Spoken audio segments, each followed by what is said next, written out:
तर तुला माहिती आहे की जो बिग बॉसचं घर आहे तो देखील हॉन्टेड आहे. अनेक व्यक्तींना ते दिसलंय, एपिसोड्समध्ये देखील दाखवलंय. खूप कंटेस्टंट आहेत जे घरामध्ये असताना त्याने ह्या गोष्टी जाणवल्यात. समथिंग लाइक दिस कमिंग। ऐसे मुझे भी एक परछाई यूं करके दिखी।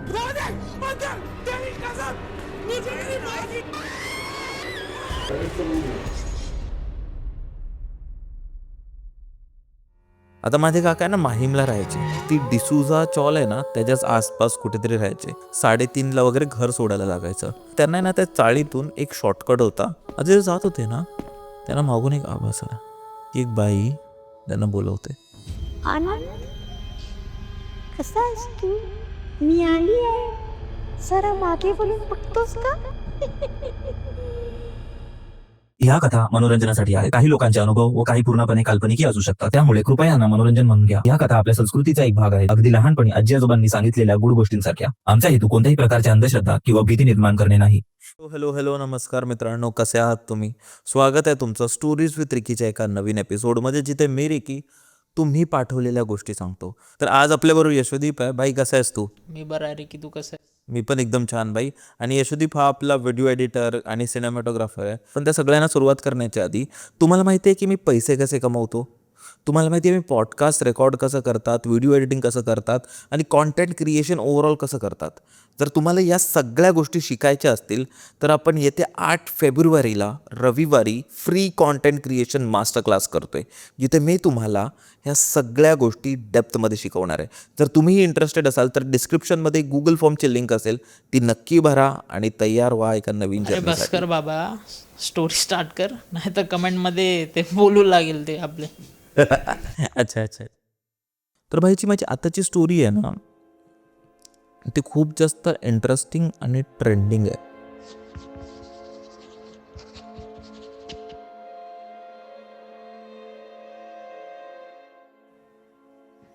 तू बिग बॉस बघतोस का? हा, बघतो.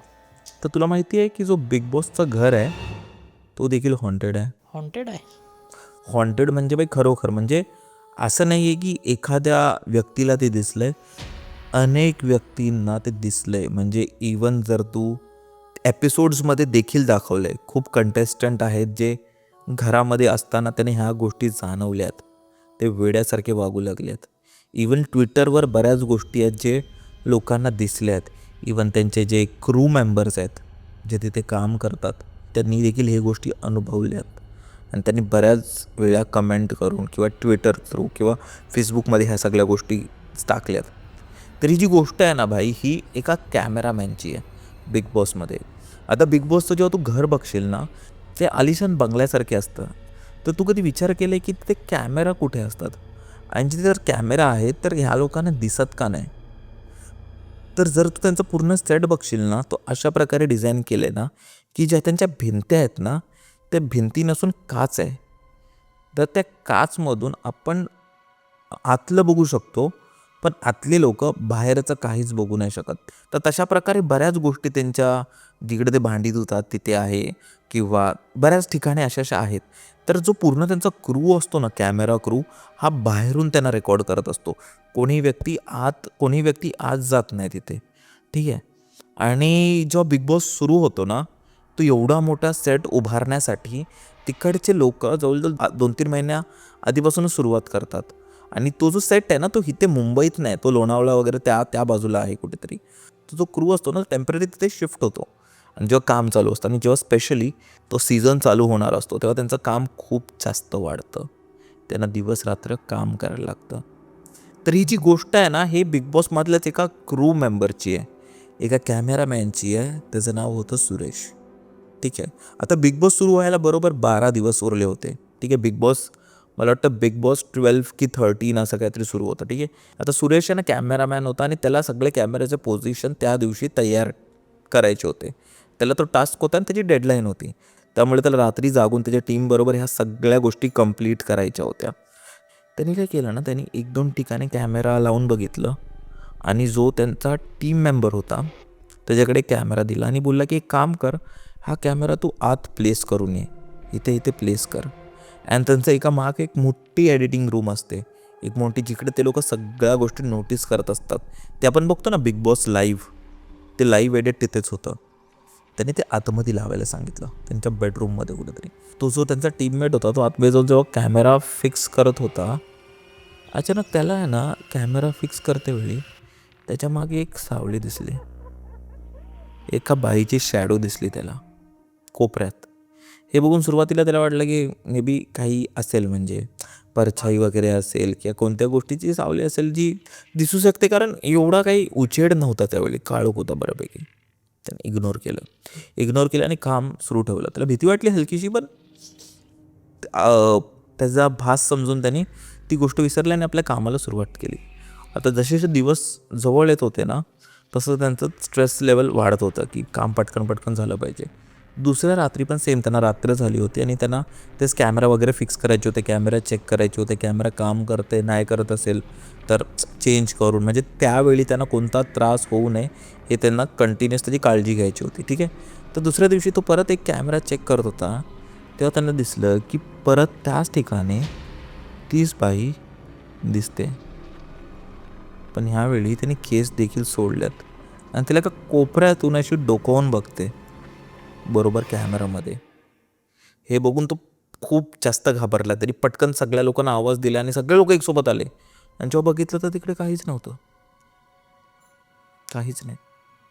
परत त्याला बोलली की बस झोप, तू झोपत नाही. ते लोक परत त्याचीच पागलमध्ये अशी गिनती करू लागले, बोलले की झोपत नाही, हे नाही ते नाही, झोप, आराम कर, त्याच्यामुळे भास होत आहेत.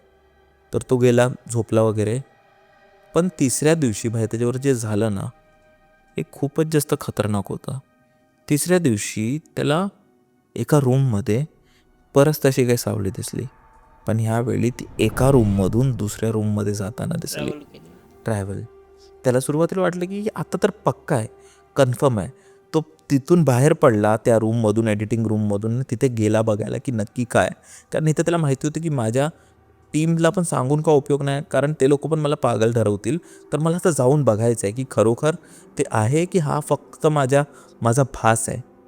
पटकन तिथे धावत गेला. बघितलं तर ती आत्मा तिथे नव्हतीच.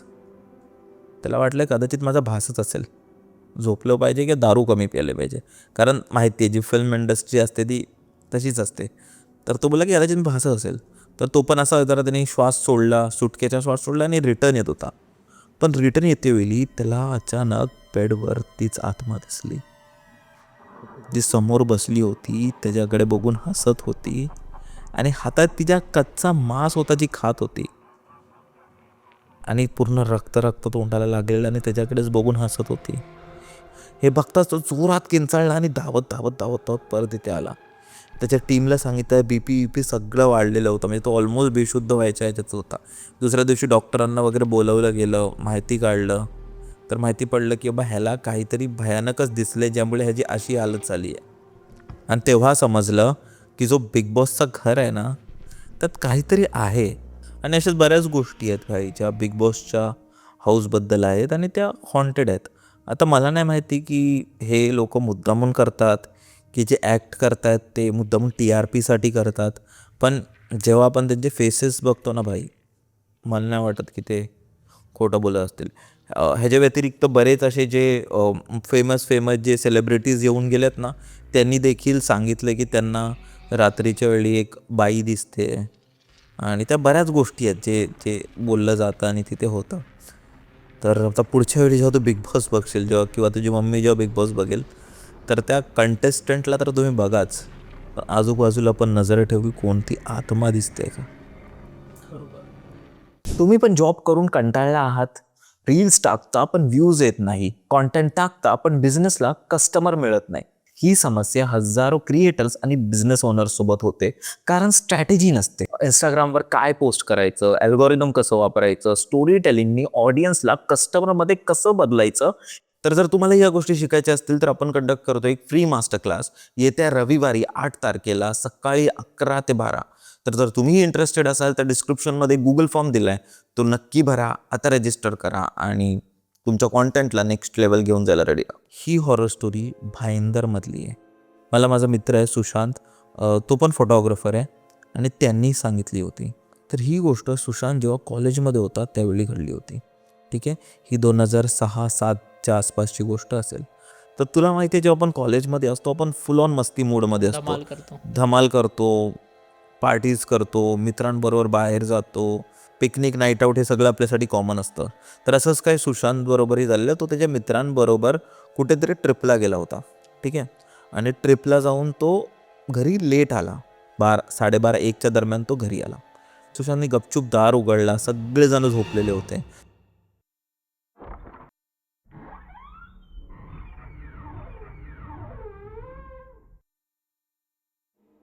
झोपून जायचे सगळे लोक, त्याच्या घरी एकदम गाढ झोपलेले. हा घरी गेला आणि वॉशरूममध्ये गेला, वॉशरूममध्ये फ्रेश वगैरे झाला आणि बाहेर पडला. किचनमध्ये गेला, त्याने थोडंफार जे उरलेलं जेवण वगैरे होतं ना ते खाल्लं वगैरे. आईला उठवलं नाही. पण भाई ती जी रात्र होती ना ती खूप विचित्र होती. कारण त्याची आई जिला म्हणजे जी खूप कच्ची झोप असायची, कोणाचा असा हलकासा आवाजसुद्धा आला तरी ती उठायची. पण त्या रात्री हा आतमध्ये आला, दरवाजा खोलला, वॉशरूमला गेला, किचनमध्ये शोधतोय, जेवायला घेतोय, तरीही ती उठली नाही.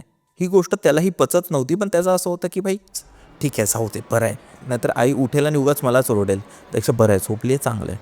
आणि तो बाहेर हॉलकडे झोपायला आला, ठीक आहे. आता त्यांची 1 रूम किचन होता, ठीक आहे. सगळेजण हॉलमध्ये झोपायचे, ठीक आहे. आणि आपल्याला माहिती आहे की आपण जेव्हा रात्री झोपतो, middle class, typical middle class behaviour, आपण मेन लाईट काय लावत नाही. आपल्याकडे काय लॅम्प नसतो, आपल्याकडे असते ती डिम लाईट, रेड कलरची, येलो कलरची. आधी माहिती आहे ना असायची, एवढीशी छोटासा बल्ब असायचा, मंदिर लाईट, हा मंदिरची लाईट. तर तशा टाईपची लाईट होती आणि तीच त्याच्या घरी होती, जेणेकरून बऱ्यापैकी उजेड होता आणि डिम होती एकदम. ती आला हॉलमध्ये आणि तो झोपायला गेला, ठीक आहे. झोपायला जात असताना त्याचा जो अंथरूण असायचा ना तो बेडवर असायचा आणि बेड बरोबर खिडकीच्या खाली होता त्यांच्या, म्हणजे जी खिडकीला लागूनच बेड होता. आता जसंच तो बेडकडे गेला ना त्याने खूप भयानक गोष्ट पाहिली. आता असं मी तुला बोललो की घरी पूर्ण एकदम डिम लाईट होती, बाहेर स्ट्रीट लाईट होती. आता त्यांचा दुसऱ्या माळ्यावर घर होता. बाहेरून जेव्हा घरी अशी एकदम कमी उजेड असतो ना, बाहेरून लाईट खूप जास्त येते, तर त्या उजेडात त्याला एक सावळी दिसत होती, एका माणसाची सावळी. जसं एकदम हट्टा कट्टा असतो ना, म्हणजे एकदम बॉडी बिल्डर, तशा एका माणसाची सावळी त्याला दिसत होती. त्याला आधी वाटलं की ठीक आहे, म्हणजे काहीतरी असेल, म्हणजे मे बी ग्रिलमध्ये काहीतरी सुकायला घातलं असेल, कपडे असेल, काहीतरी असेल जी जशी शॅडो येते. म्हणजे काय कधी कधी असं होतं ना की कोणत्या तरी एका गोष्टीची पण अशी सावळी बनते, हां, परछाई अशी बनते, जसं वाटतं जणू काय कोणी माणूसच आहे असं वाटतं. त्यालाही तेच वाटलं. जेव्हा त्याने ती खिडकी उघडून पाहिली ना, ना कोणते कपडे वाळत घातलेले, ना कोणता माणूस तिथे उभा होता, नाही बाहेर समोर काहीतरी होतं, काहीच नव्हतं, एकदम क्लिअर. त्याने बंद केली खिडकी, परछाई गायब. थोड्या वेळानंतर त्याला असं जाणवलं की ती परछाई मोठी होते, परत लहान होते, परत मोठी होते, परत लहान होते. म्हणजे कसं की कोणतरी व्यक्ती पुढे जातोय, मग मागे येतोय, मग परत पुढे जातोय, परत मागे होते, म्हणजे लहान मोठी होते. हे ते तो घाबरला, तो जोरात किंचाळला, आपल्या आईला वगैरे उठवतोय, पण त्यावेळी कोण उठलं नाही, त्याची आई उठतच नव्हती. हे त्यासाठी सगळ्यात मोठी शॉकिंग गोष्ट होती, त्याची आई उठतच नव्हती. माहिती नाही काय असं विचित्र काय घडत होतं, पण कोणच उठत नव्हतं त्या रात्री. त्यांनी गपचूप ते अंथरूण, जो पांघरूण होता ना, ते अंगावर घेतला आणि झोपून गेला.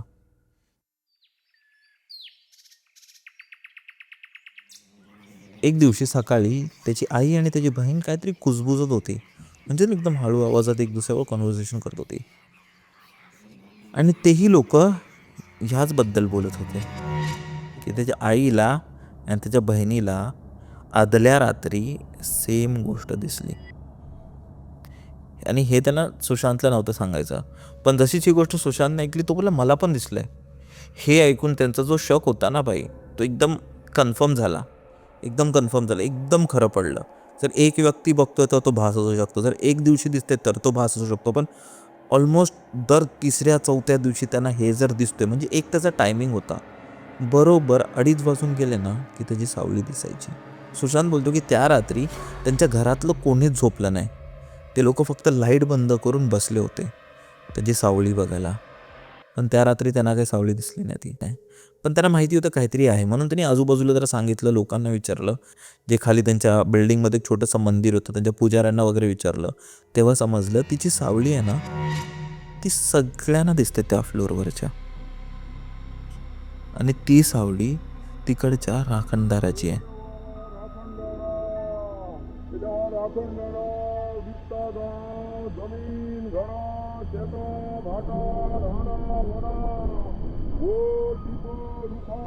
तो तिकडचा जागेवाला आहे, ज्याची ही जागा होती, जी जागा होती त्यांचा पूर्वज जो होता त्याची सावली आहे, तो प्रोटेक्ट करत असतो. आणि तो इथून त्याच टाईम 2:30च्या टायमाला त्याची इकडून वाट असते आणि ती सावली दिसते. ज्या दिवशीपासून त्यांना हे माहिती पडलं ना, आणि ज्या दिवशीपासून ते लोक सुशांत त्यांचे घरातले लोक जेव्हा त्याला बघायचं म्हणजे ट्राय करायचे ना स्वतःहून, जे पहिल्यांदा बघितलं ते त्यांना स्वतःहून दिसलं, म्हणजे हे त्यांच्या नशिबात होतं. पण हे जेव्हा स्वतःहून बघायला जायचे ना, त्यानंतर त्यांना कधीच ती सावली दिसली नाही. पण त्यानंतर एक खूप विचित्र गोष्ट होऊ लागली त्यांच्याबरोबर, की बरोबर 2:30 वाजून गेले त्या टायमावर त्यांचा दार कोण ठोकून जायचा.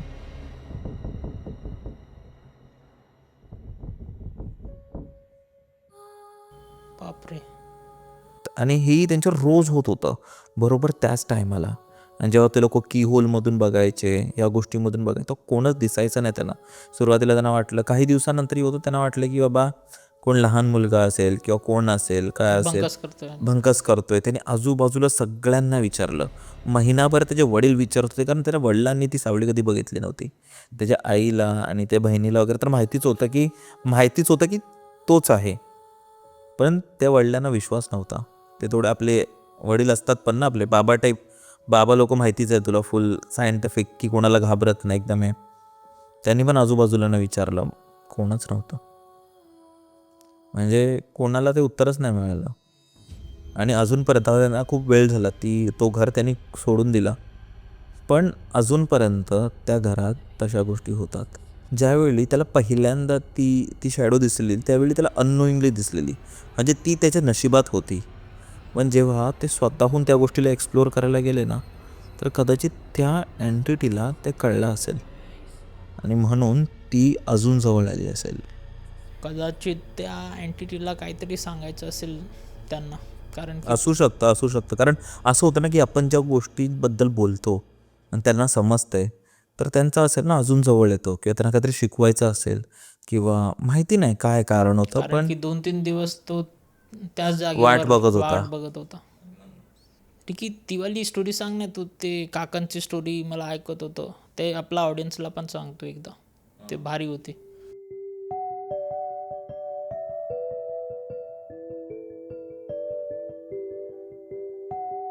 तर ही बाई माझ्या काकांनी सांगितली होती गोष्ट. आता जेव्हापासून आपण हे पॉडकास्ट करायला लागलो, तेव्हापासून प्रत्येकजण येऊन मला त्यांच्या स्टोरीज सांगत होतं. पण ही काकाने मला खूप आधी सांगितलं, जेव्हा मी लहान होतो. आणि त्यावेळी कसं की त्यावेळी आपण खूप असं घाबरून झोपून जायचो आणि ती गोष्ट ऑलमोस्ट विसरून गेलेलो. पण रिसेंटली मला काका परत भेटले होते आणि त्यांनी ही गोष्ट परत सांगितली होती, कारण ही त्यांच्याबरोबर घडली होती.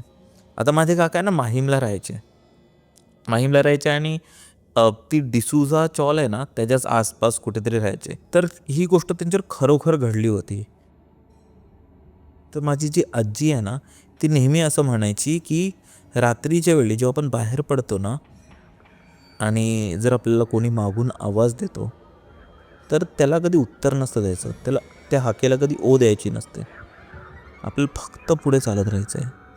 कारण असं आहे ना, की कोणतीही आत्मा किंवा हे नकारात्मक जी शक्ती असते ना, ती 3दा आपल्याला आवाज देते. ती अगदी आपल्या एका मित्राच्या आवाजातही आपल्याला हाक मारू शकते, किंवा आपल्या आईच्या आवाजात, म्हणजे त्यांना कसंही करून आहे ना तुला त्यांच्याकडे आकर्षित करायचं असतं. ते 3दा हाक मारतात आणि वेगवेगळ्या प्रकारे तुला त्यांच्याकडे खेचण्याचा प्रयत्न करतात. तुला ते लोक मागे वळायला सांगतात, म्हणजे आवाज देतात. अरे यशोदीप कसं आहेस? अरे यशोदीप कुठे चाललास? आता समज रात्रीच्या अंधारात तू एका जंगलात चालतोयस आणि तुला तुझ्या आईचा आवाज येतो की अरे यशोदीप कुठे चाललास. तू मागे वळून बघणार ना, का? कारण तुझी आई आवाज देते ना तुला. पण तसं नसतं. जसाच तू मागे वळून बघतोस ना, तुझ्याबरोबर खूप खेळ काही खतम. घडण्याची शक्यता असते. एक्झॅक्टली, खेळ खतम. आणि हे माझी आजी आधीपासून सांगायची, कारण आमच्या गावी अशा बऱ्याच गोष्टी घडल्या होत्या. ठीक आहे. तर हे काकांबरोबर पण असं झालं. काका मुंबईत राहायचे आणि माझी काकांची जी शिफ्ट होती ना ती खूप अर्ली मॉर्निंग असायची. 4ची ट्रेन पकडायची 4 वाजताची आणि त्यासाठी त्यांना 3:30ला वगैरे घर सोडायला लागायचं. सकाळी कसं ऑटो किंवा टॅक्सी वगैरे एवढ्या लवकर मिळत नाहीत, त्यामुळे ते चालतच जायचे. आणि तुला माहिती आहे की आपले जे नॉर्मल मिडल क्लास आपले आईवडील आहेत ते 2 पैसे वाचवतील, भले त्रास जास्त झाला तर चालेल, पण ते सेविंग्समध्ये खूप बिलीव्ह करतात. त्यामुळे माझे काकाही रोज रात्री चालतच जायचे आणि त्यांना चालत जायला ब्रिज खूप पुढे होता, पण त्यांना ना त्या चाळीतून एक शॉर्टकट होता जो बरोबर पटरीतून जायचा. जे रेल्वे पटरी असतात ना त्याच्या बाजूला असे खूप झोपडपट्ट्या वगैरे होत्या आणि अजूनही आहेत तिथे. तर तिथून त्यांना ते क्रॉस करायला लागायचं आणि मग पुढे जाऊन त्यांना स्टेशन लागायचं आणि त्या पटरीतून सरळ यायचं. आता तू विचार कर भाई, त्या पटरीवर तो जो पॅच होता तिथे काय माहीत किती लोकांचा जीव गेला असेल, किती लोकांची तिथे पडून मृत्यू झाला असेल, किती लोकांना ढकलून दिलं असेल, काय आपल्याला माहिती नाही. कारण जे रेल्वेची लाईन असते ना ती तिथे बऱ्याच गोष्टी असतात ना, आणि ज्या लोकांचाही तिथे दुर्दैवी मृत्यू झाला त्यांचीही खूप इच्छा आकांक्षा असतील ना, आणि ते ऑलरेडी तिकडे भटकतच असतात. आणि वरून टाईम कोणता, तर 3:30-4चा टाईम, बरोबर की नाही, भूतांचा टाईम. भूतांचा टाईम जो पीक टाईम असतो. तर माझ्या काकांचं कसं होतं ना, ते एकदम बिंदास राहणारे व्यक्ती होते. सकाळी विचार कर रात्रीच उठायचे, मेहनती होते खूप आणि त्यांना काय भीती वाटायची नाही. तर एक दिवशी तसंच झालं, सकाळी लवकर उठले आणि आपल्या कामाकडे वळाले. ठीक आहे. सगळं आवरलं, डब्बा पॅक केला आणि ट्रेन पकडण्यासाठी पटरीतून जात होते. आता जे जात होते ना त्यांना मागून एक आवाज आला. एक बाई त्यांना बोलवते, तेही त्यांचं नाव घेऊन बोलवते. आनंद कसा आहेस तू? आणि आवाज कसं ते एकदम तरुण मुलीचा आवाज, की एकदम अट्रॅक्ट करायला. आणि त्यावेळी तेही एकदम यंग होते, खूप वर्षाआधीची गोष्ट आहे. ठीक आहे. यंग होते की पटकन त्यांना असे त्या जाळ्यात गुरफटायचं होतं तिला. सुरुवातीला ती मुलगी त्यांना आवाज देते, म्हणजे बोलवते की कसं आहेस तू, मागे बघ. त्यांनी मागे वळून बघितलं नाही, कारण त्यांना ती गोष्ट लक्षात होती की काहीही झालं तरी मागे वळून बघायचं नाही. ते थोडे पुढे गेले, त्यांनी लक्ष दिलं नाही, ते चालत राहिले. थोडे पुढे गेल्यानंतर परत सेम. आनंद कसा आहेस तू? मागे बघ, मी वाट बघते तुझी. मागे बघ, मागे बघ, मागे बघ. म्हणजे जणू काही तिला त्यांना मागे बघायला लावायचं होतं. म्हणजे तू मागे बघ, ती बोलवत होते त्यांना. पण त्यांना एक गोष्ट लक्षात होती, ते सरळ चालत राहिले. त्यांनी त्यांची स्पीड वाढवली, सरळ चालत राहिले. तिसऱ्यांदा ते चालत होते, परत त्यांना मागे आवाज आला. रे आनंद, का तू माझी रुसला असेल? मागे बघ, मी वाट बघते तुझी. मागे बघ. आणि हे सतत त्यांच्या कानात सुरू होतं, सतत तिच्या कानात सुरू होतं. म्हणजे कसं आहेस तू विसरलायस का मला, तू रुसलायस का माझ्यावर, हे सतत त्यांच्या डोक्यात सुरू होतं. ते खूप घाबरले, ते सरळ पळत सुटले स्टेशनकडे. तसेच ते स्टेशनवर गेले ना, त्यांनी समोर बघितलं की 4-5 पोलीसवाले होते आणि ते एका तरुण मुलीची बॉडी उचलून नेत होते. तर ती मुलगी होती जी आता ट्रेन गेली होती ना, त्यातून तिने उडी मारली होती. आणि ती बॉडी बरोबर ते लोक त्याच ठिकाणावरून आणत होते जिथे काकांना ते आवाज आले होते. आता काका खूपदा बोलतात की हा कदाचित माझा भासही असू शकतो, आवाज येणं किंवा हे. पण ते बोलले की हे काही पहिल्यांदा नव्हतं की मी तिथे जात होतो. ह्याच्या आधी पण मी खूपदा तिथे गेलो आहे. रेग्युलर रूट होता. हां, रेग्युलर जात होते ना ते. आणि त्याच्या आधी आजीनी पण ही गोष्ट त्या रात्री नव्हती सांगितली, ही खूप आधी सांगून ठेवली होती. कारण गाव ठिकाणी ह्या गोष्टी खूप कॉमन असतात. पण बरोबर त्याच दिवशी त्याच वेळी त्यांना कसा आवाज आला. आणि पुढे जाऊन त्यांनी त्या मुलीचा तो भयानक रूप पाहिला. म्हणजे तिच्या बॉडीनं ती ट्रेनच्या आतमध्येच आली होती. म्हणजे ते उडी मारता मारता बरोबर ती आतमध्ये खेचली गेली. तिचा पूर्ण म्हणजे बोलतात ना, त्याचा चेहरा ओळखायला येत नव्हता. फक्त तिचा लाल ड्रेस होता आणि रक्त. माहिती नाही ती कुठे कामावर जात होती की काय जात होती, कोणी तिला ढकललं की ती स्वतःहून उडी मारली. ह्या गोष्टींचं कारण माहिती नसतं ना. जे व्यक्ती हे जे रहस्य असतं ना, हे त्यांच्याबरोबरच निघून गेलं असतं. पण काका बोलतात अजूनही मला तिचा आहे ना तो चेहरा एकदम म्हणजे आता जसं आपला चेहरा आहे, एक गोष्ट म्हणजे आपलं नाक, आपले डोळे म्हणजे दिसतात, म्हणजे एक हे आहे वर खाली, म्हणजे एक आकार आहे. तिचा चेहरा पूर्ण सपाट होता बाई. आणि घुसलेला आतमध्ये तिचा नाक वगैरे एकदम चेचला होता, पूर्ण रक्त रक्त रक्त रक्त हाड दिसत होतं. म्हणजे ते एवढं बॅडली ती ट्रेनची डॅमेज speed झाली पण होती.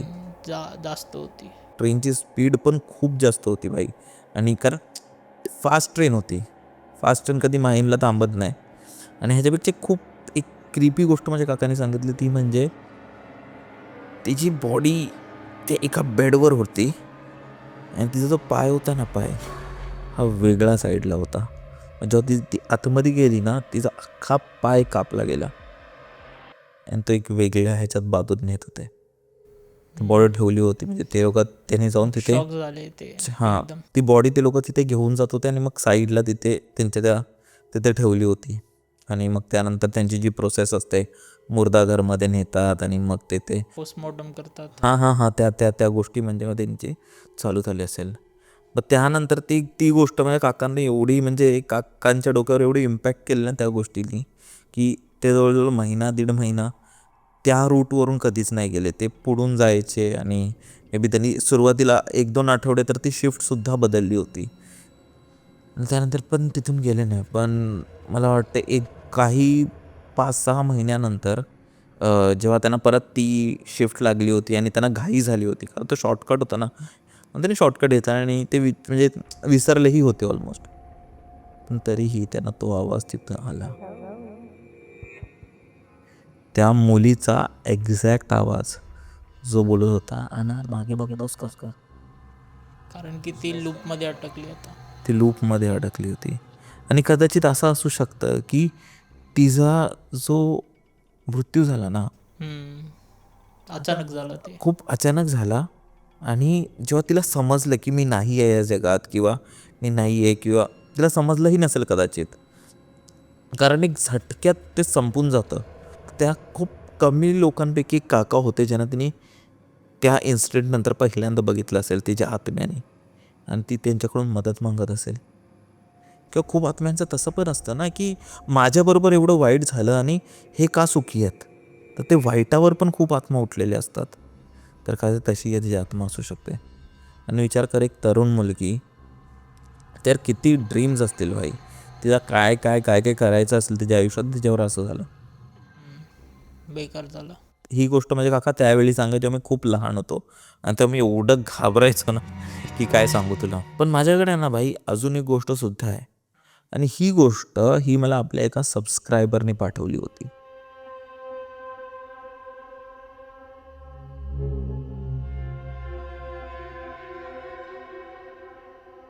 तर ही गोष्ट आहे अथर्वची. ठीक आहे, अथर्व आणि त्याची फॅमिली जी होती ना, ती पुण्यात राहायची. ठीक आहे, आणि ते सुट्टीला गावी गेले होते. आणि ते जे काका होते एकदम चिल्ड, म्हणजे एकदम यंग ब्लड. म्हणजे भले ते 40शीत होते, पण ते एकदम ॲक्टिव्ह असायचे, मुलांमध्ये खेळून वगैरे असायचे, याला बाहेर फिरायला वगैरे घेऊन जायचे. आणि अथर्वचे तर ते फेवरेट काका होते भाई. तर तसंच तर ते लोक गावी गेले, दुपारचा वेळ होता. आणि तुला माहिती आहे, जे लहान मुलं असतात त्यांना दिवसभर खेळायचं असतं. आणि स्पेशली जेव्हा ते गावी जातात, असं ओपन सगळं बघतात, नेचर वगैरे, तर तर ते वेडेच होऊन जातात. तर अथर्वही हट्ट करतो की चल आपण रानात जाऊया, डोंगरात जाऊ, फिरून येऊ, कुठेतरी फिरून येऊ, कंटाळा आला, हे ते ते ते ते ते. कारण गावी लाईट वगैरे पण एवढी नसते ना, येते जाते येते, आता खूप बोर झालेलं. तर त्यांनी काकांना कसं तरी कन्व्हिन्स केला अथर्वनी, आणि ते लोक गेले राऊंड वगैरे मारून, जंगलात वगैरे जाऊन ते येणार होते संध्याकाळपर्यंत वगैरे. तर दुपारचे जवळपास 2:30 ते 3 वाजले होते. ते आपल्या घराकडून निघाले, रानात वगैरे गेले, जंगलात गेले. ठीक आहे, त्यांच्या जंगलात गेले ना, तर त्यांनी बघितलं की तिथे एक मोठा असा आंब्याचा झाड होता. मस्त एकदम असे कलम होता तो, आणि तिथे मस्त मोठे मोठे आंबे होते. ठीक आहे, आता अथर्वने ते बघितलं आणि त्याच्या काकांनीही ते बघितलं.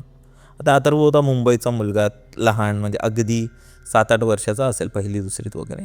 तर त्याला मँगोज खूप आवडायचे. ठीक आहे, तर त्यांनी काकांना हट्ट करू लागला की काका मला माझ्यासाठी मँगो आणा, पाहिजे पाहिजे पाहिजे, असं हट्ट करू लागला. आणि काकांचं पण कसं होतं ना, की ते ते ह्या सगळ्या गोष्टींमध्ये खूप ॲक्टिव्ह होते. जंगलात जाणं, झाडावर चढणं, मच्छीमारी वगैरे करणं, एकदम, कारण गावीच राहिले होते ते. तर ते पटकन झाडावर चढले आणि आंबे तोडू लागले. पण ते आंबे तोडत असताना अचानक त्यांचा तोल गेला आणि ते फांदीवरून खाली पडले. हे बघून अथर्व खूप जास्त घाबरला. त्यांच्या जवळ गेला, त्यांना उठवू लागला, पण ते काही तो माणूस उठायला तयार नाही, असं की बेशुद्ध पडला. हे बघता क्षणी अथर्व परत धावत धावत रडत रडत घरी गेला कसा तरी, आणि सगळ्यांना बोलावून आणलं की काका पडलेत, चला सगळ्यांना वाचवायला वगैरेचा. सगळे घरातले आले, बायका रडू लागले आणि बघायला ते लोक उठवत आहेत, तोंडावर पाणी शिंपडत आहेत. घरी आणलं तरी हा माणूस उठत नव्हता. तो जसं काही मेला आहे हा, पण श्वासोच्छ्वास घेत होता, अजूनपर्यंत चालू होतं. त्याच्या अथर्वच्या वडिलांनाही काही समजलं नाही. त्यांनी लगेच ॲम्ब्युलन्सला कॉल लावला आणि त्यांना हॉस्पिटलमध्ये दाखल केलं. जो हॉस्पिटलमध्ये गेले ना, तेव्हा डॉक्टर बोलवते यांची कंडिशन खूप खराब आहे, म्हणजे कदाचित हा व्यक्ती कोमात गेला आहे की काय गेला, आम्हाला टेस्ट करायला लागतात. त्यांचे सगळे टेस्ट सुरू झाले, सिटी स्कॅन वगैरे जेही डॉक्टरांचे टेस्ट असतात ना, ते टेस्ट सुरू झाले. आणि तितक्यात अथर्व होता, त्यालाही खूप जास्त धक्का बसलेला. तो पण आत्ताच कुठे जरा झोपला होता. तो अचानक मध्येच झोपेतून उठला आणि जोर जोरात किंचाळायला लागला. तो बोला वाचवा वाचवा, काकांना वाचवा, तो त्याला मारून टाकेल, ते लोक त्याला घेऊन जातील, काकाला वाचवा. आणि हे ऐकून परत त्या बायका रडू लागल्या घरच्या की काय बडबडतोय. ती गोष्ट अथर्वच्या आईने त्याच्या वडिलांना सांगितलं. त्या वडिलांनी त्यांचा जो मित्र होता सोबत, त्यांच्यावर ही गोष्ट डिस्कस झाली. तेव्हा त्यांना मित्र बोलला की एकदा बघून घे, कदाचित बाहेरचा काहीतरी असेल, जास्त ना कोणीतरी काहीतरी करणी केली आहे किंवा कोणी काहीतरी ती असू शकतं. म्हणजे ठीक आहे, डॉक्टरचं तपासणी वगैरे करणं, पडणं वगैरे हे सगळं नॉर्मल आहे, पण हे जे अथर्व वगैरे होतं ना, हे काही नॉर्मल नाही आहे. आपल्या गुरूंना कॉल कर आणि त्यांना ह्या सगळ्या गोष्टी सांग. अथर्वच्या वडिलांनी त्यांच्या गुरूंना कॉल केलं आणि सांगितलं की आपला जो राजेश आहे त्याच्याबरोबर असं असं घडलं आहे. राजेश म्हणजे अथर्वचा काका. गुरु असं काही बोलले जे ऐकून त्यांच्या पायाखालची जमीन सरकली. गुरूंना ह्याबद्दल पहिलाच माहिती होतं. ते बोलले जो राजेश आहे ना, अथर्वचे काका, त्यांना ते पडले नाही आहेत, त्यांना कोणीतरी ढकलून दिलं आहे, त्यांना कोणीतरी मारण्याचा प्रयत्न केला, कोणीतरी त्यांच्या जीवावर उठलं आहे आणि तो ह्यांना घेऊनच जाणार. हे ऐकत्या क्षणी अथर्वचे वडील जोरजोरात म्हणजे रडायला लागले. त्यांना घाबरले की त्यांना असं होतं की काही करून माझ्या भावाला तुम्ही वाचवा, कारण काही झालं तरी त्याचा जीव महत्त्वाचा आहे. तुम्ही आताच्या आता इथे या आणि त्याला वाचवा. हे ऐकून गुरुजी बोलले की कदाचित मी तिथे येईपर्यंत त्याला ती आत्मा घेऊन गेलेली असेल, तर माझं येण्याचा काहीच उपयोग नाही. हे ऐकून त्याचे वडील अजून घाबरले. ते बोलले तुम्हाला पाहिजे तितके आम्ही पैसे देईन, तुमचं सगळं, तुम्ही पण इथं या आणि माझ्या भावाला वाचवा. ते बोलले की ठीक आहे, मी येतो, तोपर्यंत फक्त त्याच्या आजूबाजूला हनुमान चालीसा लावून ठेवा, मी येतोय. ते गेले आणि त्याने देवाची ते हनुमान चालीसा लावून ठेवली त्याच्या बाजूला. थोड्या वेळानंतर, अर्ध्या तासानंतर ते गुरुजी आले आणि त्यांनी तीच वेशभूषा त्यांची तीच होती जे ते, कारण ते ध्यानासाठी बसलेले होते, तर ते तशाच कपड्यात आले होते. आणि त्यामुळे जे हॉस्पिटलवाले होते ना, ते त्यांना आतमध्ये जाऊन नव्हते देत, कारण ऑब्व्हियसली हॉस्पिटलचं पण त्यांचे काही नियम असतात किंवा ते पण असतं ना, बाकी त्यांची इमेज खराब होण्याची पण भीती असते की हे अंधश्रद्धा वगैरे मांडतात किंवा तशा गोष्टी. काही केल्या त्यांना गार्ड काही आतमध्ये जाऊन देत नव्हते. आणि जे अथर्वचे पप्पा होते ते खूप रिक्वेस्ट करत होते त्यांना की जाऊन द्या, आमचे गुरु आहेत ते, असं तसं, पण काही केलं ऐकत नव्हते. तर त्यांच्याकडे काहीच ऑप्शन नव्हतं, गुरूंकडे पण काही ऑप्शन नव्हतं. त्यांनी काय केलं, शेवटला एक धागा दिला आणि एक हे दिली, काय बोलतो, धागा आणि अंगारा दिला. हे जाऊन ते राजेशच्या पायाला घासले आणि हा धागा त्यांना बांध. जसेच अथर्वचे पप्पा वरती गेले आणि त्या काकाकडे जाऊन त्यांच्या हातावरती धागा बांधला, ते जे काका होते ना, ते जोरात असे हवेत उडले आणि खाली आपटले गेले त्या बेडवर. हे बघून हॉस्पिटलमधले सगळे लोक घाबरले की काय झालं, कारण तर काहीच समजत नव्हतं. एकतर त्यांचा आरडाओरडा सुरू होता, एकतर माणूस असा होता. डॉक्टरसुद्धा घाबरले त्यावेळी. पण जे अथर्वचे पप्पा त्यांनी आपलं काम सुरू ठेवलं, ते अंगारा लावू लागले आणि ते सगळं करते वेळी त्यांना त्यांचे बऱ्याच नातेवाईकांचे आवाज येऊ लागले जे जगात नव्हते. म्हणजे त्यांना त्यांच्या वडिलांचा आवाज आला जे 6 महिन्याआधी हे जग सोडून गेलेत, की जाऊ दे ह्याला ते लोक घेऊन जातील, ह्याला ते लोक नाही सोडणार, जाऊ दे, त्याची वेळ आली आहे, त्याचे कर्म तसेच जाऊ दे. पण काही केल्यास म्हणजे त्याचे वडील थांबत नव्हते, ते अंगारा नुसते घासत होते. दुसरीकडे जो अथर्व होता तो घरात जोरजोरात किंचाळत होता की हे लोक घेऊन जातील काकांना, वाचवा त्यांना, काकांना वाचवा, हे घेऊन जातील, मारून टाकतील, असं तसं. दुसरीकडे मग ते लावत असताना त्याच्या वडिलांना त्याच्या मामाचा आवाज आला, जेही परत ह्या जगात नव्हते, की जाऊ दे, ह्याला एकट्याला सोड, आणि ह्याला जर जाऊन दिलंस तर आपल्या पूर्ण घराचा भला होईल, नाही तर सगळ्यांना घेऊन जातील. पण अथर्वच्या पप्पांना एक गोष्ट मात्र माहिती होती की हे जे आवाज आहेत ना, हे काही त्यांच्या नातेवाईकांचे नव्हते, तर त्या नकारात्मक शक्तींचे होते जे त्यांना अडवत होते. त्याने काही केलं ते घासत होते आणि तितक्यात त्याचे काकाने डोळे उघडले आणि परत बंद केले आणि जोरात घोरायला लागले. हे डॉक्टरांसाठी पण खूप नवीन होतं. डॉक्टर पण खूप घाबरले आणि इंजेक्शन द्यावं लागेल, नाहीतर हे माहिती नाही यांच्यावर काय होईल. रिपोर्ट्स येत नाही तोपर्यंत आपण काय करू नाही शकत. पण हे जर असेच घोरवत राहिले जोरजोरात, जसं एक जनावर हे करतो ना, म्हणजे घोरतो ना, तशा टाईपमध्ये आवाज होता ते. म्हणजे खूप विचित्र होतं. आणि डॉक्टरने त्यांना इंजेक्शन देऊन परत ते ॲनेस्थेशिया वगैरे देऊन परत त्यांना बेशुद्ध केलं. आणि दुसरीकडे तिथे जो अथर्व होता तो सुद्धा बेशुद्ध झाला. थोडे तास गेले आणि काकांना शुद्ध आली. आणि जसे शुद्ध आले ते परत किंचाळायला लागले. अथर्वच्या वडिलांना बोलून की दादा मला घरी घेऊन चल, मला काही समजत नाही, हे लोक मला मारून टाकतील, काही करून घरी घेऊन चल, मला हे नाही वाटत. आणि खूप जोरजोरात आरडाओरडा करू लागले. म्हणजे ते त्यांना जे सलाईन वगैरे लावलेलं सगळं असं म्हणजे काढून टाकलं, सगळ्या गोष्टी असे हे करतो. त्यांनी त्या डॉक्टरांनाही समजत नव्हते, वॉर्ड बॉय वगैरे त्यांना कंट्रोल करत होते, पण त्यांना काही केलं समजत नव्हतं. तेव्हा अथर्वच्या वडिलांनी एक निर्णय घेतला की एक काम करू, आपण यांना आपण घरी घेऊन जाऊ, जे गुरुजी आहेत त्यांच्याकडून त्यांचा इलाज करून घेऊ, कारण इथे तर काय होत नाही आहे. आणि जसं हे वागत आहेत ही नक्कीच कोणती बाहेरची बाधा असेल जी यांना लागली आहे. त्यांनी त्यांना तिकडून डिस्चार्ज केला आणि घरी घेऊन गेले, त्यांना बांधून ठेवलं. आणि थोड्या वेळानंतर गुरुजी आले. जसंच गुरुजींनी आत पाऊल ठेवलं आणि जसं काकांनी गुरुजीकडे बघितलं, ते जोरजोरात परत ओरडू लागले की हा माणूस काय करतो इथे? या माणसाला इथे बोलवलं कोणी? याला आताच्या आता बाहेर काढून टाका, नाहीतर मी माझा जीव देईन किंवा मी घेऊन जाईन ह्याला. आणि तितक्यात गुरुजी बोलले, मी कुठेच नाही जाणार, तू नक्की आहेस कोण जो ह्याच्या शरीरात घर करून बसलायस, मला तुला बाहेर काढायचं आहे, तू बाहेर निघून जा. तितक्यात परत त्याचे काका जोरजोरात ओरडू लागले दुसऱ्याच्या आवाजात की मी ह्याला नाही सोडणार, तू इथून बाहेरचा नाही तर मी ह्याला मारेन आणि त्या मुलाला सुद्धा मारेन. आणि हे सगळं भांडण गुरुजी आणि त्याच्या काकांमध्ये जी आत्मा होती त्यांच्यात होत होतं. आणि तो ऐकतच नव्हता, काही केल्या ती आत्मा एवढी जास्त ताकदवर होती की एवढी जास्त भांडखोर होती की ती ऐकतच नव्हती, खूप जास्त व्हायलेंट झाली होती. खुर्चीवर बांधून ठेवलं होतं तरी पण असं वागणार होतं की जसेच हात सुटले तर गुरुजींना मारून टाकतील, असा काही तो अवतार झालेला. गुरुजींनी जराही वेळ न घालत त्यांच्या हातात गंगाजळ होतं ते त्याच्यात शिंपडलं. जसंच शिंपडलं ती आत्मा परत तडफडायला लागली, त्याच्या अंगात जी आत्मा होती ती पूर्ण तडफडायला लागली आणि जोरात किंचाळायला लागली की मी घेऊन जाणार, मी तुला सुद्धा मारेन, ह्या सगळ्यांना मारेन, ह्या घराला उद्ध्वस्त करेन, काही करून मला माझ्याबरोबर असं नको करू, मला ह्याला घेऊन जाऊ दे, नाहीतर मी सगळ्यांचा तुमचा सत्यानाश करेन. पण गुरुजी ऐकत नव्हते. गुरुजीने परत त्याच्यावर तो पाणी शिंपडलं आणि बोलले की बोल तू कोण आहेस. तेव्हा तो बोलला की मी नाही सांगणार, मला घेऊन जायचं आहे, मी ह्या मुलाला घेऊन जाईन, मी ह्याला घेऊन जाईन, मी सगळ्यांना घेऊन जाईन. परत पाणी शिंपडलं आणि बोललं बोल तू कोण आहेस.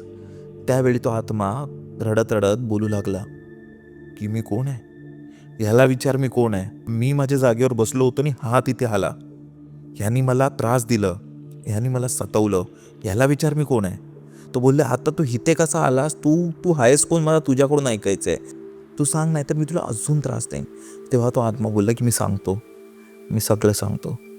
आणि तेव्हा तो आत्मा स्पष्टपणे बोलला की जो हा जंगलात फिरत होता ना, मी सुद्धा तिथेच होतो, मला तिथे कोणीतरी उतार्यात बांधून ठेवलं होतं, मी वर्षानुवर्ष तिथेच अडकलो होतो, त्या नारळात मी अडकलो गेलो होतो, ती माझी जागा होती, हा तिथे आला आणि ह्यांनी माझी जागा घाण केली. तेव्हा अथर्वसुद्धा बोलला की काल दुपारी म्हणजे ही सगळी इन्सिडेंट होण्याच्या आदल्या दिवशी जेव्हा ते नदीवर गेले होते, नदीवर जातो ना दुपारच्या वेळी नदीवर गेले होते, तिथून येतेवेळी त्याचे काका खूप दमले होते, त्यामुळे ते एका झाडाखाली बसले आणि तिकडे बसल्यावर तिकडेच त्यांनी म्हणजे लघवी वगैरे केली होती आणि त्या सगळ्या गोष्टी शिव्या वगैरे दिल्या होत्या, काहीतरी झालं होतं त्यांचं.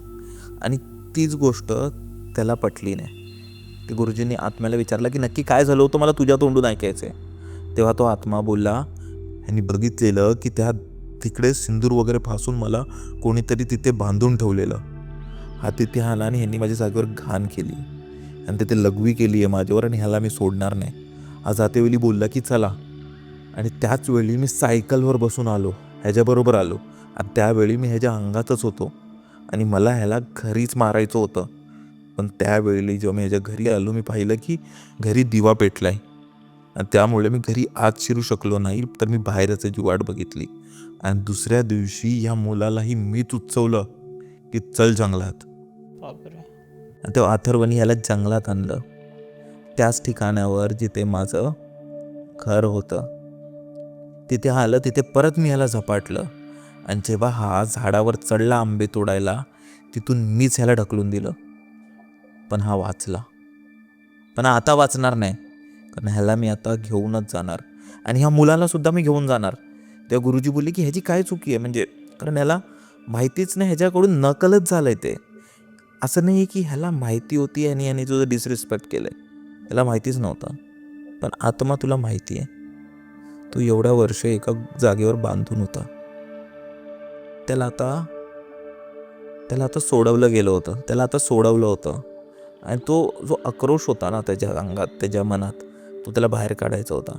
त्याला कसंही करून घेऊनच जायचं होतं. तो बोलला काहीही झालं तरी मी ह्याला घेऊन जाणार आणि ह्या मुलाला सुद्धा घेऊन जाणार. तर ह्यांचा नाश तर पक्का आहे, कारण हे दोघे होते त्या ठिकाणावर आणि या दोघांनी केलं. ह्या मुलाची तर चल काय चूक नाही, पण हा होता तिथे, ह्यांनी सुद्धा त्याला थांबवलं नाही. त्यामुळे ह्याला पण मी घेऊन जाणार. गुरुजी आता खूप जास्त रागात आले होते आणि ते कंटिन्यूस त्याच्यावर ते पाणी शिंपडत होते. आणि ते बोलत होते की तू ह्याला सोड, नाहीतर मी तुला इथेच भस्म करून टाकेन. पण तो आत्मा काही ऐकत नव्हता. तो म्हणजे ह्याला घेऊनच जाणार आणि ह्याला गेल्याशिवाय मी राहणार नाही. मला काही करून हाच पाहिजे. ह्याने माझी जागा घाण केली ना, आता ह्याला त्याची शिक्षा मिळणार. मग एवढंच गुरुजींनी काय केलं, तिकडेच त्यांनी होम वगैरे पेटवलं आणि काहीतरी मंत्रजप करू लागले आणि तो आत्मा त्यातून बाहेर पडला. आत्मा जसाच बाहेर पडला तसेच ते अथर्वचे काका बेशुद्ध पडले. गुरुजीने लगेच त्यांच्या हातात धागा बांधला आणि बोलले की आता सगळं ठीक आहे, आता ती आत्मा ह्याच्या अंगात नाही आहे. तर त्यात गुरुजी बोलले की ह्या 2 दिवसानंतर आपल्याला एक मोठी पूजा करावी लागेल, एक हवन करावं लागेल आणि अशा गोष्टी कराव्या लागतील जेणेकरून ही नकारात्मक शक्ती कम्प्लिटली निघून जाईल. आणि बोलले की 2 दिवसानंतर तर त्यांनी एक सामग्री दिली आणि त्या सामग्रीप्रमाणे त्यांना सगळ्या गोष्टी आणायच्या होत्या. आता जे पुढचे 2 दिवस होते ना, ते त्यांच्या घरच्यांसाठी खूप जास्त कठीण होते, कारण त्या 2 दिवसात त्यांच्यावर बरेच अनुभव झाले. म्हणजे असं की जे ते जेवण बनवत आहेत ना, त्यातून घाण वास सुटला आहे. दाराबाहेर त्यांच्या इकडे एक मांजर मेलेली त्यांना सापडली. असं वाटत होतं की त्यांचे जे पूर्वज आहेत ना, ते त्यांना बोलवत आहेत, त्यांच्या आवाजात बोलवत आहेत. आणि रात्र झाली की सगळ्यांना असं वाटायचं की त्यांच्या पूर्ण घराबाहेर खूप लोक असे लक्ष ठेवून आहेत. खिडकीतून कधी कोणतरी बघतंय, दरवाजातून कोणतरी येतंय, असं कंटिन्यूस त्यांना वाटत होतं. पण गुरुजींनी एक गोष्ट सांगितलेली, एक दिवा लावलेला त्यांनी आणि सांगितलेलं की ही दिव्याची वात ह्या 2 दिवसात पेटत राहिली पाहिजे, याची काळजी घ्यायची. तर एक एक करून ते लोक, त्याची जी ज्योत होती त्याला ती कंटिन्यूस तूप वगैरे टाकून त्याला ती जिवंत ठेवली होती त्यांनी. ह्या टायमापर्यंत जे अथर्वचे काका होते हे 2 दिवस उठलेच नव्हते. बेशुद्ध होते. त्यांना ती भाताची पेज वगैरे होते ना, ती देऊन फक्त त्यांची ती म्हणजे त्यांच्या बॉडीमध्ये जरा ताकद राहावी म्हणून त्यांना तेच देत होते, ज्यूस किंवा त्या सगळ्या गोष्टी. ठीक आहे, पण त्यांची जी बॉडी होती ना भाई, ती एकदम सुकली होती. जसं काही वर्षानुवर्ष कोणत्या माणसाला बघतो ना, पण तो खूप आजारी, एकदम बारीक झालाय, एकदम म्हातारे. म्हणजे ते होते 40 वर्षाचे, वाढवून 80-90 वर्षाचा म्हातारा असतो ना, तशी काहीतरी हालत झाली होती. ते 2 दिवस त्यांच्या घरातल्यांसाठी खूप जास्त कठीण होते. 2 दिवसानंतर गुरुजींच्या म्हणण्याप्रमाणे सगळी सामग्री आणली गेली. थोड्या वेळाने गुरुजी सुद्धा आले आणि ते त्याच्या वडिलांना बोलले, अथर्वच्या वडिलांना, की ह्याच्या हातातला धागा सोडा. त्याचे वडील गुरुजींना बोलले, गुरुजी असं का करताय तुम्ही? तुम्हीच बोललेलात ना की ही जी आत्मा आहे ती तोपर्यंत त्याच्या अंगात नाही जाणार जोपर्यंत धागा आहे. तेव्हा गुरुजी बोलले की जर आपण तो धागा काढलाच नाही तर ती आत्मा ह्याच्या अंगात येणार कशी? कारण ती आत्मा ह्याच्याच अंगात शिरून आपल्याला सगळे उत्तर देईल जे पाहिजे. म्हणजे जर आपण हा धागा काढला नाही ना, तर ही आत्मा हितेच राहील आणि अजूनही आत्मा हितेच आहे, तुमच्या घरातच आहे, फक्त ही ह्याच्या आतमध्ये जाऊ नाही शकत.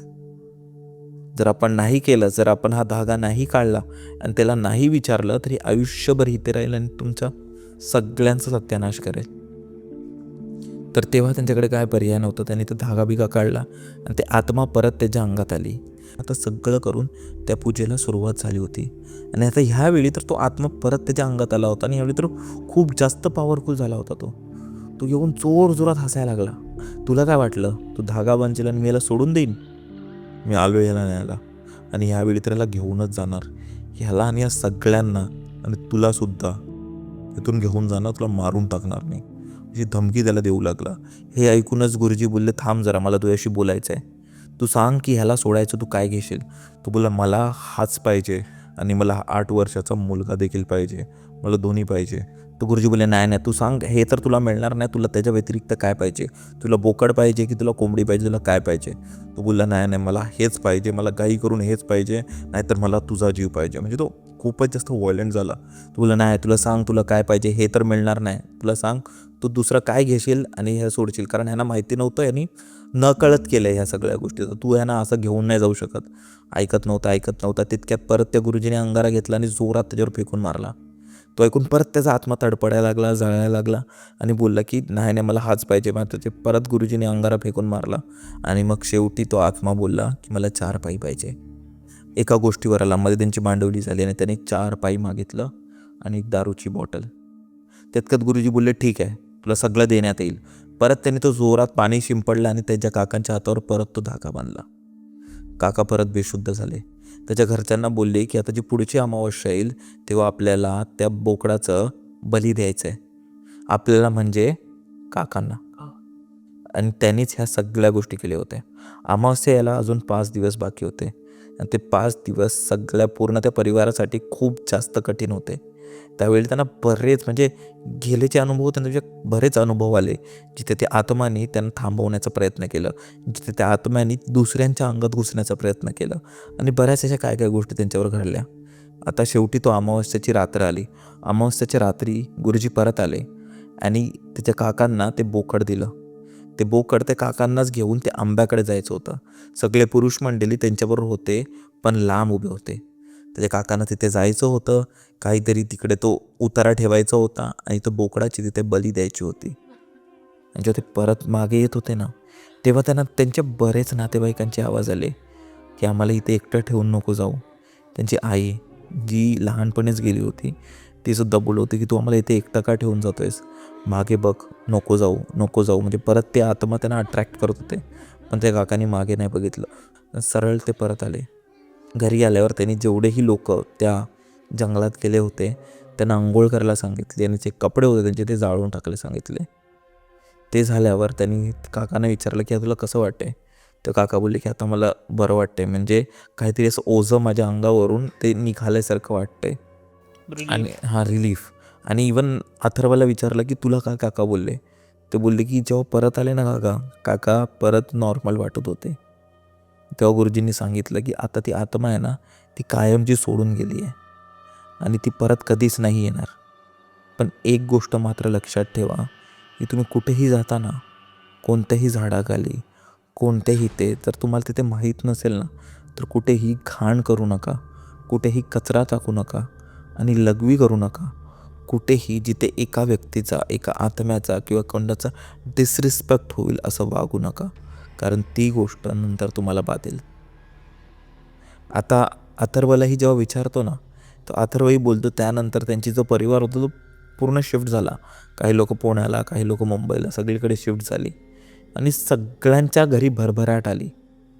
पण ते काका ते अजूनही त्या जुन्या घरात राहतात. त्यांची मुलं देखील मुंबईला असतात, चांगलं कमवतात, पण त्यांची जी हालत होती ना ती खराबच होत गेली. अजूनही ते गावी असतात आणि ते थोडं मेंटली सायको आहेत, म्हणजे त्यांना कळत नाही गोष्टी, मध्ये झटके लागतात. अथर्व बोलतो की एक टाईमला जे एवढे ॲक्टिव्ह होते त्यांची आता अशी परिस्थिती झाली आहे, एकदम डाऊन झालं आहे. आणि त्यामुळेच आपले घरचे पण बोलतात ना, कुठे जात आहे तर काय चुकीच्या गोष्टी करू नका. आपण जे आजकाल मुलं जातात आणि जंगलात जाऊन दारू पितात, हे पितात, ते पितात, त्यांना नाही माहिती मागे काय झालं इथे, अनअवेअर असतात आणि मग ह्या गोष्टी त्यांना त्रास देतात.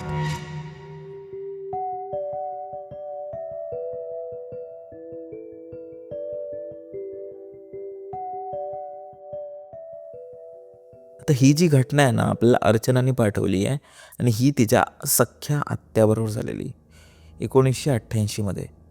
ते लोक मुंबईच्या एका चाळीत राहत होते आणि सगळं काही मस्त चालू होतं. तेव्हा तिची आत्या ही 8 वर्षाची होती. आणि तुला माहिती आहे ते चाळ म्हणजे बिल्डिंग टाईप चाळ असते ना मुंबईत कशी, की ओपन बाल्कनी असते, सिंगल बाल्कनी आणि सगळ्यांचे घरं एका लाईनीशीर आणि 4 माळी बिल्डिंग असते, 4 मजली आणि सगळे लोक कशी एकदम परिवारासारखे राहतात, बरोबर. तर तिची आत्या ही असेल 7-8 वर्षाची वगैरे असेल, अगदी लहान होती आणि ती सगळ्यांची लाडकी होती. ते 3ऱ्या माळ्यावर राहायचे. आणि त्याच्या 4थ्या माल्यावर एक कपल राहायचं. त्यांच्या लग्नाला जवळपास 9-10 वर्ष झाली होती, पण त्यांना काही केल्या मूल नव्हतं होत. काही केलं त्यांना त्यांच्या आयुष्यात ती गोष्ट नव्हती, तो सुख नव्हता. आणि त्यामुळे ज्या त्या काकी होत्या ना, त्या अर्चनालाच म्हणजे एक मुलगी मानायचे. म्हणजे ती त्यांच्या खूप जवळची होती. ती रोज जायची त्यांच्या इथे, ते चॉकलेट द्यायचे, तिला खाऊ बनवायचे आणि एकदम एकदम आईसारखं तिची काळजी घ्यायचे. पण तिच्या काकी होत्या ना, त्यांची जी सासू होती ना, सासू सासरे होते, ते त्याच्यावर खूप खूप जास्त राग करायचे. खूप जास्त रोज भांडणं करायचे. त्यांचे ना जसे की ते दुश्मन होते. का? कारण त्यांची सून एक मुलाला जन्म नव्हती देऊ शकत, म्हणून त्यांनी खूप खूप राग होता त्यांच्यावर. आणि ते दर दिवशी भांडण आणि असं तसं तसं असं काय ना काहीतरी त्यांच्या घरी रोज रात्री व्हायचं. तर एक दिवशी काय केलं ना, तिच्या सासूने त्या काकींच्या जेवणामध्ये झोपेची गोळी घातली आणि झोपेची गोळी त्यांना जेवणात गेली. जसेच त्यांनी ते जेवले वगैरे, त्यांना एकदम गाढ झोप लागली बेशुद्ध. आणि त्याच अवस्थेत जेव्हा ते बेडवर झोपले होते, त्यांनी त्या बेडला आग लावून टाकली. बापरे. त्यावेळी त्याच्या काकी होत्या, त्या तडपडत मेल्या रे. म्हणजे कारण विचार कर, जिवंत होत्या, जिवंतपणे मेल्या. त्यांना जाग आली आणि ते किंचळत बाहेर आल्या. हे आल्या त्या आल्या, काहीच केल्या त्यांना वाचवू नाही शकल्या. आजूबाजूचे लोक आले, पाणी वगैरे टाकलं. पण जेव्हा पाणी टाकलं त्यांची ऑलमोस्ट 80% बॉडी ही जळलेली होती. त्यांच्या अंगातून ती हाडं दिसत होती. त्यांची जी चामडी होती ती पूर्ण काळा कुट्ट अशी झाली होती. ते वाचले, ते जिवंत होते, पाणी वगैरे टाकलं, पण हॉस्पिटलला नेता त्यांचा मृत्यू झाला. म्हणजे ही खूप वाईट गोष्ट त्यांच्या इथे घडली. आणि त्यानंतर त्यांचे पोलीस वगैरे आले, कंप्लेंट वगैरे झाली. पण नंतर त्यांना तेच हे केलं की बाबा ह्यांनी स्वतःहूनच ते सगळं करून घेतलं आणि त्याला त्या कॅटेगरीमध्ये टाकून ती केस क्लोज करण्यात आली 2-3 दिवसानंतर. तर काही दिवसानंतर जी अर्चनाची जी आत्या होती ना, जिला ते एकदम चांगले मानायचे, एकदम असं तसं, तर तुला माहिती आहे की जी चाळ असते ना, ते सगळे मुलं एक तिकडे सगळे लोक एक दुसऱ्याला ओळखून असतात. तिथे काही टेन्शन नसतं. म्हणजे आताचे आई वडील कसे की कुठे गेला म्हणजे टेन्शनमध्ये येतात. तिथे माहिती असतं, कारण सगळे लोक ओळखीचे असतात, वर्षानुवर्षे राहिलेले असतात, जाऊन इथेच कुठेतरी असेल. तर त्यांच्या आत्याला ना एक सवय होती की ते लोक रात्री होईपर्यंत खेळायचे, जोपर्यंत बाबा परत येत नाही. आणि त्यांच्या वडिलांना नेहमी यायला लेट व्हायचं, कधी 12:30, कधी 1 वाजायचे. तोपर्यंत ते लोक पॅसेजमध्येच असायचे आणि खेळायचे, शिड्यांवर वगैरे खेळायचे किंवा बसलेले असायचे, काही ना काहीतरी त्यांचं सुरू असायचं. 2 दिवसानंतर जेव्हा हा हादसा झाला, त्यानंतर ते लोक तिच्या आत्याने हे तिच्या मैत्रिणीबरोबर सापशिडी खेळत त्या ह्याच्यावर बसले होते, त्या पायऱ्यांवर. तेव्हा अचानक वरून कोणीतरी त्यांना बोलवलं. असा आवाज आला.